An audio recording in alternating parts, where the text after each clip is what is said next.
How's it going, everyone? Welcome back to the channel. I hope you're all having an amazing day.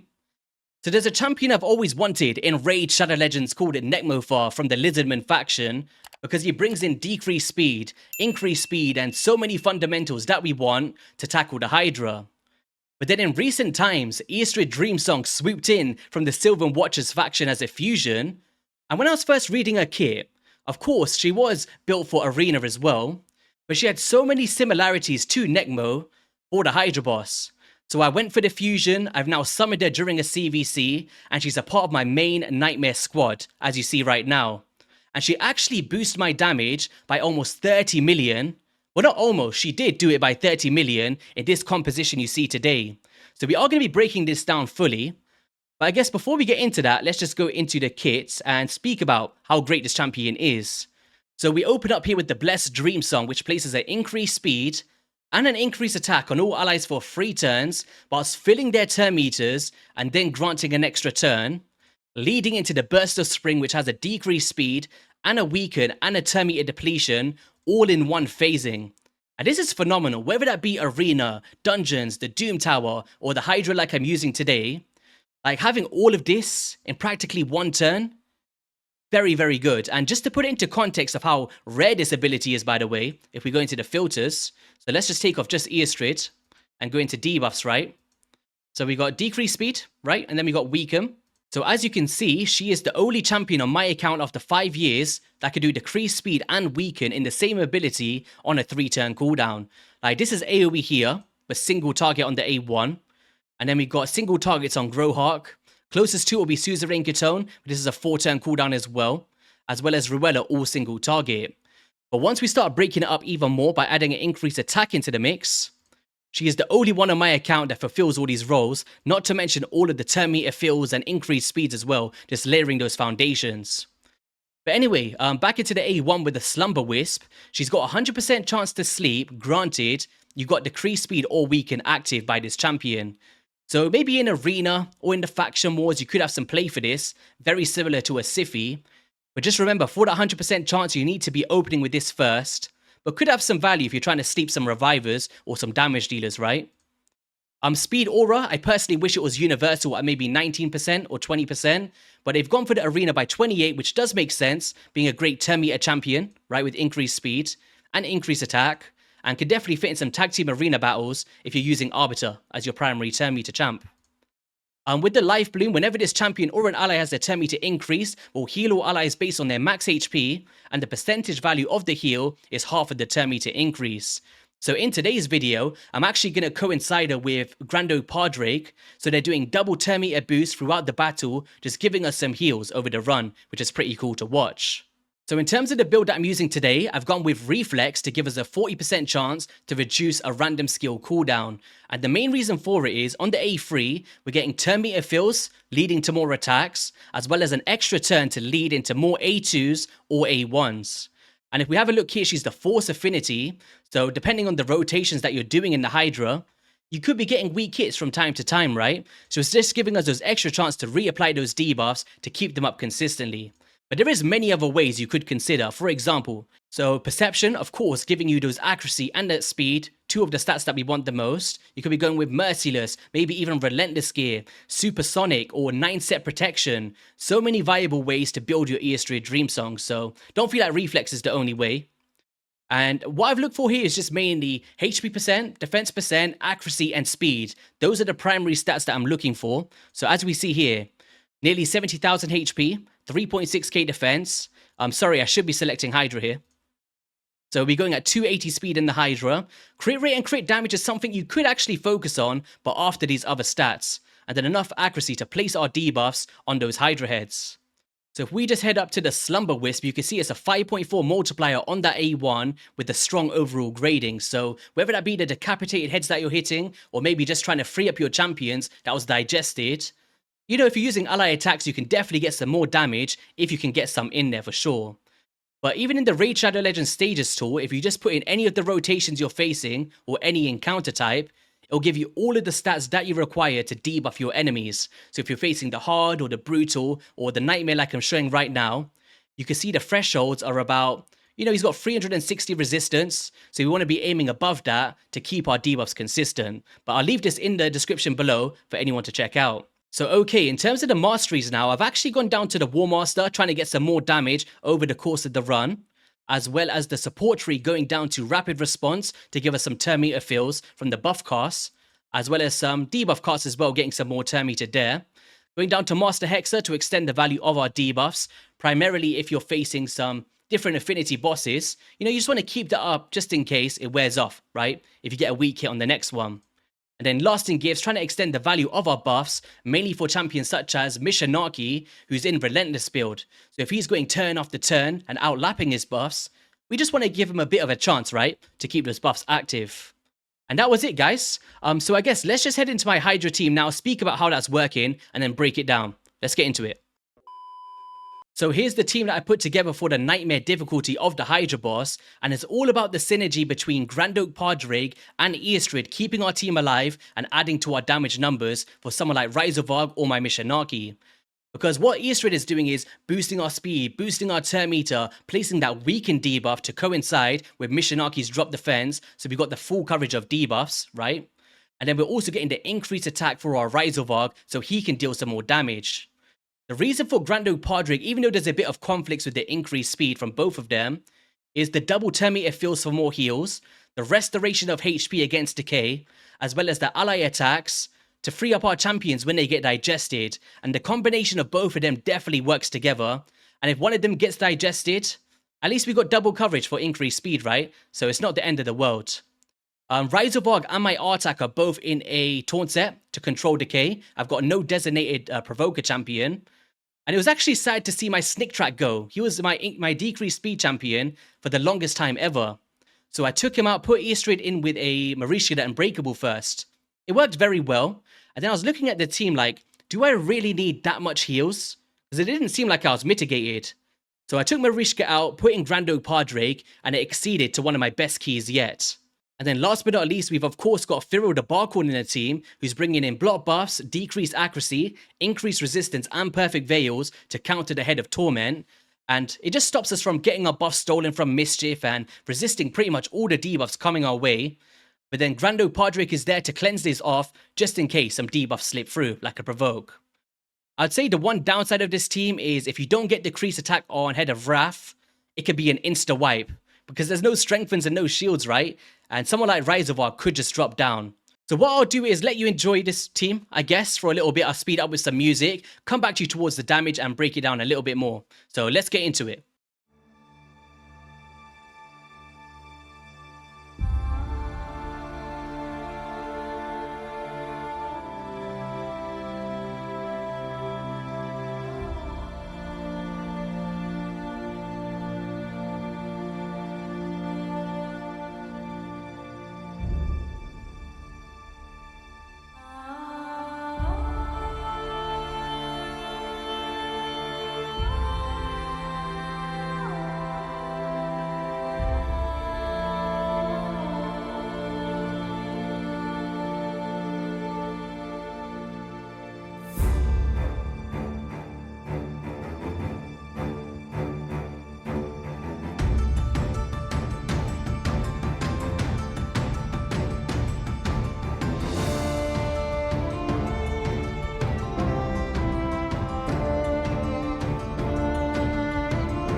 So there we have it, guys. 183 million on the Nightmare difficulty, and Eostrid actually did some decent heals with that passive. So for anyone that was interested in the value of it, we did around 5.4 million heals over the course of the run, and you can see the comparison with Pardrake, who places continuous heals, right?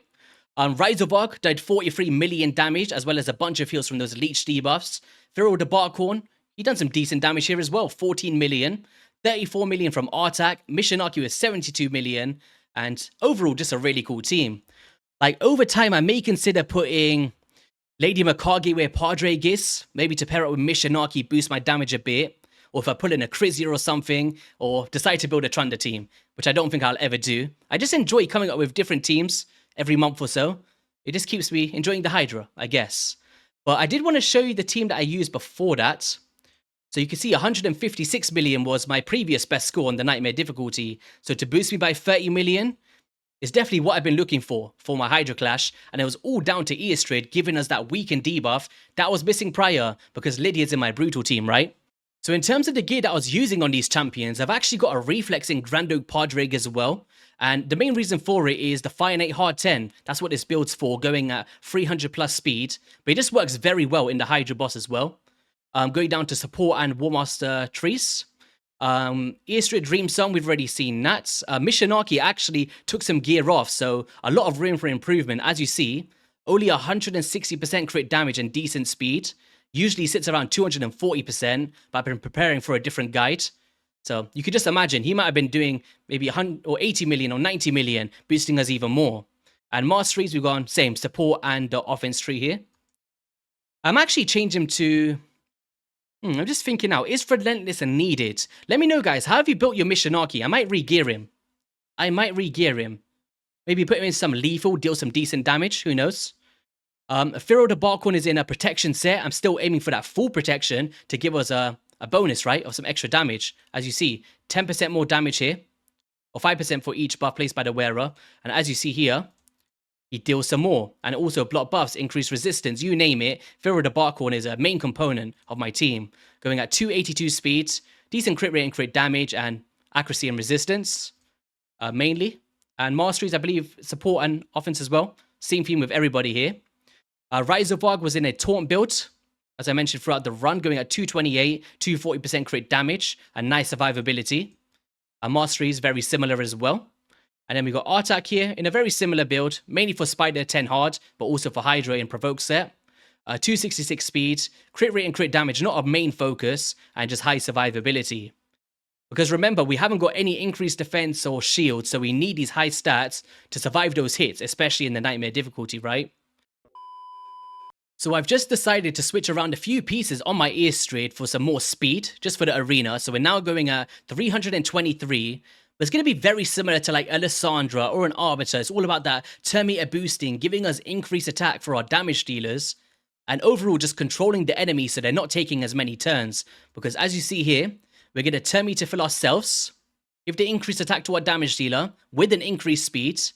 So now he's going to be going a little bit faster than he would have before.